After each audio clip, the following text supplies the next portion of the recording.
जय हिंद साथियों। नमस्कार। कैसे हो आप सभी?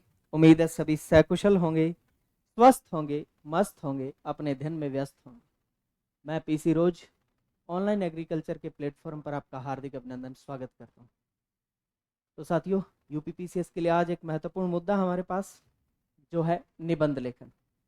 तो निबंध लेखन पर अपने विस्तार से चर्चा करेंगे। तो उस चर्चा से पहले कुछ सामान्य बातें निबंध लेखन के बारे में जो हमें ध्यान रखनी है। जैसे मैं देख रहा था कि YouTube पर मैं चेक कर रहा था कि क्या क्या विकल्प बच्चों के पास उपलब्ध है निबंध लेखन के बारे में। तो खूब सारे विकल्प निकल के सामने आए और उसमें सबने अपने अपने अनुसार बहुत अच्छी बातें भी बताई, सकारात्मक बढ़िया बातें भी थी। लेकिन मुख्य समस्या ये थी कि निबंध लेखन का प्रारूप कहे क्या रहेगा, इस पर अलग अलग विचार हैं सबके। प्रारूप क्या रहेगा का उद्देश्य मेरा कहने का ये है कि कुछ विद्वान जनों का ये मानना है कि निबंध लेखन में प्रस्तावना, उपसंहार जैसे शब्दों का प्रयोग हमें करना है। जैसे भूमिका तैयार करनी है, प्रस्तावना तैयार करनी है, तो वो हेडिंग दी जाए, शीर्षक दिया जाए, बाकायदा प्रस्तावना लिख के और उसकी प्रस्तावना। इसके बाद विषय वस्तु, फिर अंत में उपसंहार या सार। लेकिन अंत में पूरे निष्कर्ष के बाद जो अंतिम बात यही आती है वो यही है कि आप लिख सकते हो, कोई मुद्दा नहीं है, भूमिका लिखो, उपसंहार लिखो, आप प्रस्तावना लिखो। लेकिन उससे निबंध लेखन जो है वो इस प्रतियोगी परीक्षा के स्तर पर प्रभावशाली नहीं रहता। हमें ऐसे किसी भी शब्द का प्रयोग नहीं करना। हाँ, विद्यालय स्तर तक वो बातें अच्छी थी, क्योंकि एक बच्चे के साथ जो है अगर इस तरह का विचार, क्योंकि बच्चे को नहीं पता होता, छोटे बच्चे को ये अनुभव नहीं होता, इतना ज्ञान नहीं होता कि एक निबंध की तारतम्यता कैसे। तारतम्यता का अर्थ है कि वो जो कंटिन्यूटी है कि एक पैराग्राफ को दूसरे पैराग्राफ से जोड़े रखना, वो समझ नहीं होती है, तो उसको अलग अलग भागों में बांट के दिया जाता है। लेकिन अपने परिपक्व बच्चे हैं सब, है ना, तो अपने को प्रस्तावना, उपसंहार जैसे किसी भी शब्द का प्रयोग नहीं करना। हमें निबंध लेखन जो है वो पूरा का पूरा शुरुआत जो करनी है, एक तो ये तय है कि पत्र लेखन की शुरुआत जब होगी तो किसी भी सूक्ति से यानी अच्छे कथन से, किसी कोट से, किसी दोहे के माध्यम से ही करनी। निबंध लेखन की, सर वो पत्र लेखन शब्द निकल रहा है बार बार, आज टॉपिक पढ़ाया था बच्चों को तो क्षमा चाहूंगा। तो निबंध लेखन की शुरुआत कोट से ही होनी चाहिए, हमेशा किसी पंक्ति से। तो हमें जितने भी हमारे 5 से 6 टॉपिक हैं, उन टॉपिक्स के बारे में कुछ अच्छी पंक्तियां, महान विद्वानों के अच्छे विचार, कथन जरूर पता होनी चाहिए। दूसरी बात, किसी भी विषय पर निबंध आए तो कम से कम 1 मिनट तक हमें उसके बारे में ये विचार करना है कि निबंध का मुख्य विषय क्या है और हम इसको कैसे बेहतर बना सकते हैं। अपना एक भूमिका तैयार करनी, माइंडसेट तैयार करना है ना, रोड मैप बना लेना है, खाका तैयार कर लेना अपने मस्तिष्क में ना। जैसे मान लो साहित्य पर कोई भी निबंध आए, एक विषय है हमारा, है ना, साहित्य।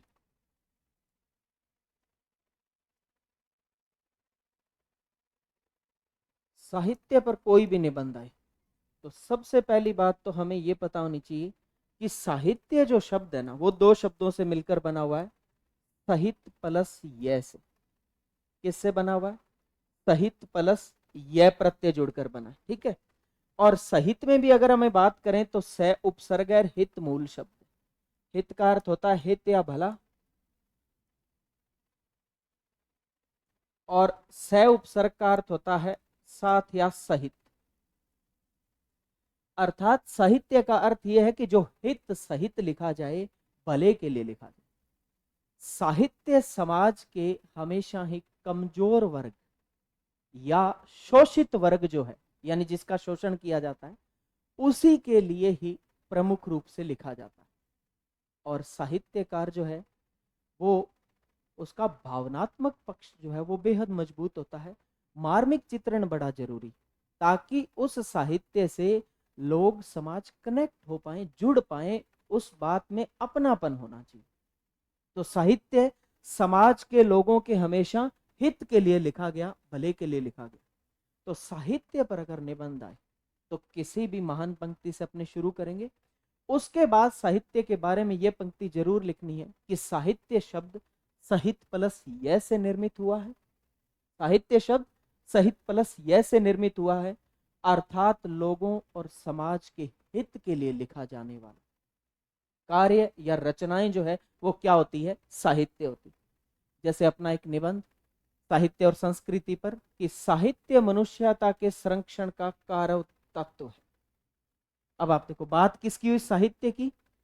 साहित्य जो मनुष्य वर्ग के संरक्षण का तत्व कैसे बन सकता है, यानी साहित्य जो है वो मानव समाज की रक्षण संरक्षण कैसे कर सकता है। तो साहित्य मानव समाज के हित के लिए तो बना है, प्राणी वर्ग के हित के लिए तो बना है। अगर हित के लिए बना है तो रक्षा करेगा। और साहित्य में हमेशा ही कमजोर और शोषित वर्ग का पक्ष ज्यादा दिखाया जाता है कि उस वर्ग का हित हो सके, भला हो सके, उनकी कष्ट पीड़ों दुख वेदनाओं को बताया जा सके। जैसे साहित्य की शुरुआत जो है वो महर्षि वाल्मीकि के एक दोहे से मानी जाती है।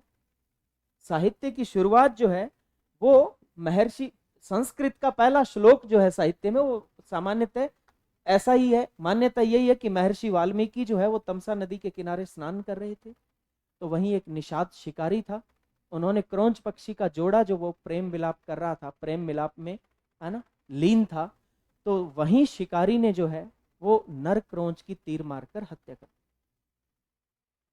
तो मादा जो क्रोंच पक्षी थी वो इस बात से बेहद दुखी हुई, विचलित हुई, और वो नर के शव के पास विलाप करने लगी। तब महर्षि वाल्मीकि जो वियोगी योगी आदमी थे, वियोग सा संसार से मोह माया तोड़ चुके थे, तो उनके मन में बड़ा दुख वेदना प्रकट हुई उस मादा क्रोंच पक्षी को देखकर। तो उन्होंने उस निषाद शिकारी को कहा कि हे निषाद, तुमने अमानवीय कृत्य किया है, अमानवीय कृत्य किया है, और तुम पापी हो, तुम्हारे कर्म पापी नहीं है।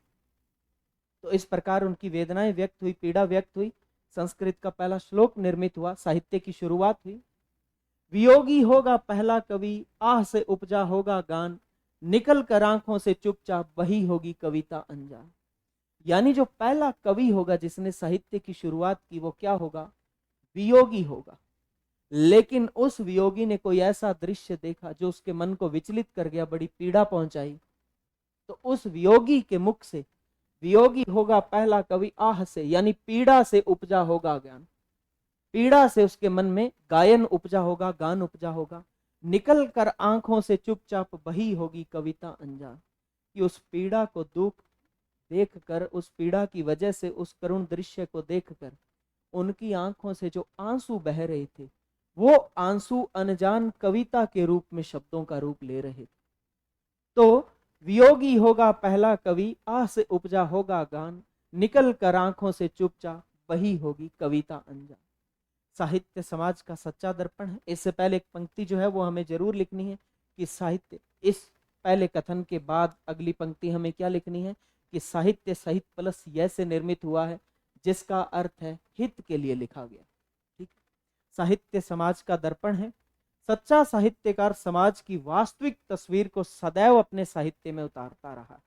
इस सच्चा साहित्यकार समाज की वास्तविक तस्वीर जो है अपने साहित्य में उतारेगा, तभी तो समाज का हित होगा, भला होगा। ठीक है, साहित्यकार को समाज से दया, मुख्य रूप से इन्हीं शब्दों का प्रयोग करना है। साहित्य के लिए कभी कठोर शब्द प्रयोग ही नहीं हो। साहित्य बहुत ही मार्मिक भावनात्मक पक्ष का चित्रण करता।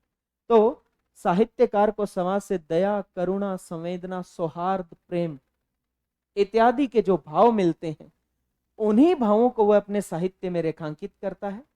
यद्यपि ये भाव पशुओं में भी पाए जाते हैं, भावनात्मक रूप पशुओं में भी होता है। तभी तो आप सोचो जानवरों में होता है, तभी तो मादा क्रोंच विलाप करने लगी, रोने लगी अपने नर प्रेमी की मृत्यु पर। पशु पक्षियों में भी होता है, और हो सकता है इंसानों से भी ज्यादा हो, लेकिन वो उसका तर्क वितर्क रूप में वर्णन नहीं कर सकते। वर्णन कौन कर सकता है, मानव ही कर सकता है। यद्यपि ये भाव पशुओं में भी पाए जाते हैं, तथापि उनमें मनुष्यों की तरह तार्किकता एवं विवेकशीलता के गुणों का सर्वथा अभाव होता है। पशुओं में अभाव होता है, तार्किक और विवेकशील रूप वो चित्रित नहीं कर सकते, जो उनमें मनुष्यता को आरोपित करते हैं।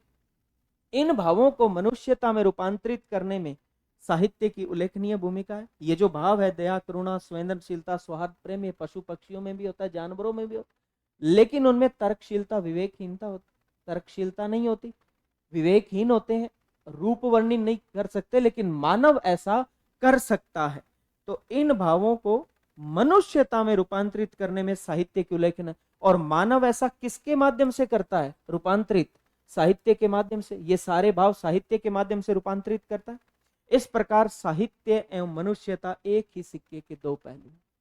मनुष्यता, ह्यूमैनिटी, साहित्य हमेशा ही मानवता के आधारित पर ही चलता है। सारा का सारा साहित्य मानवता के आधार पर ही रचा गया। तो साहित्य और मानवता, मानवता को मनुष्यता कह दीजिए चाहे, एक ही सिक्के के दो पहलू हैं।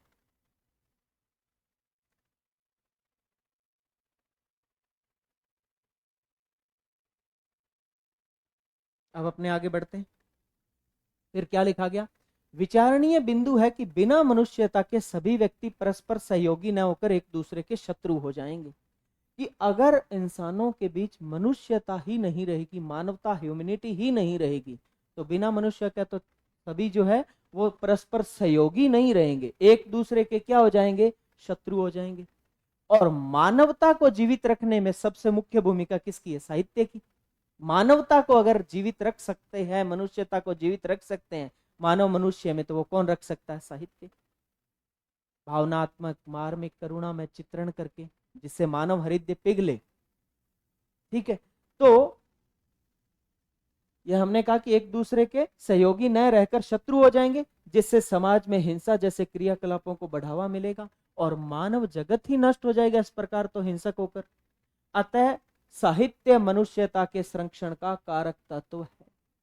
साहित्य जो है वो समाज में मानवता को जीवित रख रहा है, और मानवता जीवित है तभी तक मानव जीवित है, मनुष्य जीवित है, वरना हिंसक हो जाएंगे, एक दूसरे को मार ही देंगे। अच्छा, मध्यकाल में कविगण राजा के दरबार में रहते थे और वहीं रहकर साहित्य रचा करते थे, लेकिन वो दरबार में रहकर भी अपने सामाजिक दायित्वों के प्रति लापरवाह नहीं थे। प्राचीन युग में क्या था? राजा महाराजा के दरबार में कवि साहित्यकार होते थे, रचनाएं करते थे, राजाओं का गुणगान करते थे, पर इसका अर्थ ये नहीं है कि उनको समाज से कोई लेना देना नहीं था। सामाजिक दायित्वों के प्रति भी वो जागरूक रहते थे। इसीलिए एक कवि हुए महान, अपनी चर्चा आएगी इसमें, उन्होंने राजा जयसिंह के लिए लिखा, बिहारी ने, दरबारी कवि थे जयसिंह के, उन्होंने भी राजा जयसिंह राजपाट अपने राज धर्म भूलकर एक किशोरी के प्रेम में लिप्त हो गए। तो उन्होंने कैसे उनमें जागरूकता फैलाई, जागृत किया, जागृति लाए? क्या लिखा गया, अपने पढ़ते हैं। तो शासन प्रशासन या राजा जब कभी भी जनता के प्रति उदासीन हो जाते थे, तो वे अपनी कविताओं के माध्यम से राजा को शासन प्रशासन पर ध्यान देने के लिए सचेत किया करते थे। मध्यकाल के दरबारी कवि होकर भी, राजा जयसिंह के दरबारी कवि थे, फिर भी वो हिचकिचाए नहीं कि जयसिंह को कहीं बुरा न लग जाए, कोई सजा ही न दे, मृत्यु दंड तक न दे, नहीं, अपने दायित्वों के प्रति सचेत रहे और राजा को भी सचेत किया। राजा जयसिंह किशोरी के प्रेम में उलझकर अपने सारे राजकीय दायित्व से विमुख हो चुके थे, यानी मुख फेर लिया था। तब बिहारी के दोहे ने उनका हृदय परिवर्तन कर दिया। दोहा क्या लिखा गया? नहीं पराग नहीं मधुर मधु, नहीं विकास इही काल, अली कली ही सो बंध्यो आगे कौन हवा। क्या कह रहे हैं कवि? कवि ने राजा को माना अली, यानी भंवरा। राजा को क्या माना? भंवरा। और भंवरा किसकी तरफ आकर्षित होता है? कच्ची कली की तरफ। प्रेमिका को क्या माना गया? किशोरी जो थी, उनकी प्रेमिका जो थी वो किशोरावस्था में थी, अभी परिपक्व नहीं हुई थी, वयस्क नहीं हुई थी। ठीक है। और बौरे के लिए जो अली शब्द प्रयोग करते हैं अपने, ये नहीं करेंगे। बौरे के लिए जो अली शब्द प्रयोग करते हैं, इसमें ह्रस्व लघु ई आता, ये आएगा। ये अली जो शब्द है या आली जो शब्द है, ये तो सखी या सहेली के संबोधन के लिए प्रयोग किया जाता है, अली, है ना। उन्होंने कहा कि नहीं पराग नहीं मधुर मधु, उन्होंने कहा कि आप जिस कली की तरफ आकृष्ट हो रहे हैं, आकर्षित शब्द का कभी प्रयोग नहीं करना। आकर्षित कोई शब्द नहीं होता। अशुद्ध शब्द, शुद्ध क्या होता है? आकृष्ट। तो उन्होंने लिखा कि आप जिस कच्ची कली की ओर आकृष्ट हो रहे हैं उसमें तो अभी पराग मधु आया ही नहीं है, यानी वो तो जवान हुई नहीं। नहीं विकास इही काल, इस काल में अब तक उसका शारीरिक रूप से विकास ही नहीं हुआ है। और अली कली ही सो बंदे, अली यानी आप भंवरे बनकर उस कली से आज ही इतना बंध चुके हैं, तो आगे जाकर तो आपका क्या ही हाल होगा। और राजा जब इस हालत में होगा तो प्रजा का और शासन का और राज्य का क्या ही हाल होगा। तो इस बात से राजा जो है वो बड़े प्रभावित हुए, जागरूकता आई उनमें, जागृत हुए कि जनता का सही उद्धार किया जाए, राज्य राज कार्यों की तरफ ध्यान दिया जाए, है ना। तो मनुष्यता की पहचान है मनुष्य में दूसरों के प्रति संवेदनशीलता का मौजूद रहना। एक मनुष्य की पहचान है कि वो दूसरे मनुष्य या दूसरे कोई भी प्राणी है, जीव जंतु जानवर भी है, उनके प्रति संवेदनशील रहे, उनके दुख एवं कष्टों को महसूस कर सके। और साहित्यकार की सबसे बड़ी विशेषता क्या होती है? साहित्यकार वही व्यक्ति हो सकता है जो दूसरे के दुख को अपना दुख माने, क्योंकि आप दूसरे के दुख का सही वर्णन तभी कर सकते हैं, मार्मिक वर्णन तभी कर सकते हैं जब दूसरे के दुख को अपना दुख मान। तो साहित्यकार के लिए बात भी लिखी जाएगी, है ना। तो साहित्य के द्वारा मनुष्यों को संवेदनशील बनाया जाता है, जिससे वह अपने आसपास के परिवेश, लोगों, प्राकृतिक जीवन में निहित वेदनाओं यानी पीड़ाओं को गहराई से महसूस करता है। साहित्य या साहित्यकार मनुष्य को क्या बनाता है? संवेदनशील बनाता है, ताकि वो दूसरे लोगों के, समाज के कष्ट, पीड़ा, दुख, वेदनाओं को समझ सके, गहराई से महसूस कर सके। दूसरों के दुख में दुखी होने की क्षमता ही वह शक्ति है जो समाज के जटिल ताने बाने को संरचित करती है। मैंने कहा ना, साहित्यकार का यही प्रमुख गुण है कि वो दूसरों के दुख को क्या मानता है? अपना दुख। और तभी वो सही वर्णन कर पाता है उस वेदना का, उस पीड़ा का। और क्या लिखा गया कि दूसरों के दुख में दुखी होने की क्षमता ही वह शक्ति है। दुख शब्द ये शुद्ध होगा भी, दुख शब्द में के मध्य किसका प्रयोग होता है? विसर्ग चिन्ह का प्रयोग होता है, ठीक है। लेकिन ध्यान रखना, दुखी शब्द यही शुद्ध है। दुख में ई प्रत्यय जुड़ जाए तो विसर्ग का लोप हो जाता है। तो दूसरों के दुख में दुखी होने की क्षमता वह शक्ति है जो समाज के जटिल ताने बाने को संरचित करती है। आदि कवि वाल्मीकि के मुख से फूटी कविता क्रौंच पक्षी के प्रति उनकी तीव्र संवेदनशीलता का ही विस्फोट। मैंने कहा ना, वाल्मीकि जी, उनका पहला श्लोक ही साहित्य जो है उसकी शुरुआत मानी जाती है, वहीं से हुई। क्रौंच पक्षी को मार दिया शिकारी ने, निषाद ने, तो वहीं से ये बात की वाल्मीकि के मुख से फूटी कविता क्रौंच पक्षी के प्रति उनकी संवेदनशीलता का ही विस्फोट थी। क्रौंच पक्षी का के प्रति उनकी संवेदनशीलता, उसके दुख को अपना दुख माना, अपनी पीड़ा मानी, तभी तो मुख से ये पंक्तियां जो है वो प्रस्फुटित हुई। नागार्जुन की हरिजन गाथा, वह अकाल और उसके बाद जैसी कविताएं इसी संवेदना क्षमता को उबुद्ध करती है। काल और अकाल जब पड़ता है तो अनाज तो नहीं होता, बेसिक बात है। और उस अकाल के बाद जब वापस सही समा आता है तब घर में अनाज आता है। तो उसी के लिए नागार्जुन ने लिखा कि किस प्रकार की अकाल के बाद जब घर में अनाज आता प्रसन्नता होती है। तो इसी भाव को नागार्जुन की ये पंक्तियां व्यक्त करती है कि दाने आए घर के अंदर कई दिनों के बाद, धुआं उठा आंगन के ऊपर कई दिनों के बाद। अब जब घर में अनाज ही नहीं था तो चूल्हा कहाँ से जल रहा था? और चूल्हा जला के क्या ही पका रहे थे जब अनाज था ही नहीं? और चूल्हा नहीं जला तो घर के आंगन में धुआं भी नहीं उठा। लेकिन अब जब घर में अनाज आया, दाने आए घर के अंदर कई दिनों के बाद, धुआं उठा आंगन से ऊपर कई दिनों के। सोचिए, इस पंक्ति को सोचिए आप, ऊपर वाली पंक्ति कोई मार्मिक वर्णन नहीं है, ये पंक्ति सोचिए आप कि बिना अनाज के घर में आंगन में धुआं तक नहीं उठा था, और एक समय के बाद जब घर के आंगन में धुआं उठा तो ये महसूस हुआ कि हाँ, आज घर में दाने आए हैं आंगन में। तो मार्क्स ने कहा कि साहित्य का उद्देश्य गरीब एवं मजदूर वर्ग के हितों की रक्षा करना होना चाहिए। लगभग सभी साहित्यकारों का यही मानना है कि वंचित वर्ग को आप ऊपर उठाओ, उसका हित करो, भला करो। जो संपन्न वर्ग है उसका क्या ही हित कर सकते हो आप? वो तो है ही संपन्न। विपन्न वर्ग, वंचित वर्ग, शोषित वर्ग, उसका भला करना, उसकी रक्षा करनी, हितों की रक्षा। साहित्य में गरीब एवं मजदूर वर्गों को ही स्थान मिलना चाहिए, बिल्कुल उचित है। उल्लेखनीय है कि औद्योगिक क्रांति के पश्चात मानव समुदाय में असमानता काफी बढ़ने लगी। औद्योगिक क्रांति आई, उद्योग फैले, तो जिन्होंने उद्योग स्थापित किए वो बढ़ते चले गए और गरीबों का वहीं से शोषण मूल रूप से शुरू हुआ। और जो आर्थिक असमानता थी समाज के मध्य बढ़ने लगी, और आर्थिक असमानता बढ़ने लगती है तो बाकी असमानताएं वहीं से ही उत्पन्न होना शुरू होती। मूल कारण अगर बाकी सारी समस्याओं का, असमानताओं का है तो वो आर्थिक असमानता है। अगर आर्थिक असमानता नहीं है तो समाज में शोषक और शोषित दो वर्ग ही नहीं होंगे। दो वर्ग ही नहीं होंगे तो किसी प्रकार की परेशानी नहीं होगी। ठीक है, तो उल्लेखनीय है कि औद्योगिक क्रांति के पश्चात मानव समुदाय में असमानता काफी बढ़ने लगी, जिससे शोषक एवं शोषित वर्ग पैदा हो गए।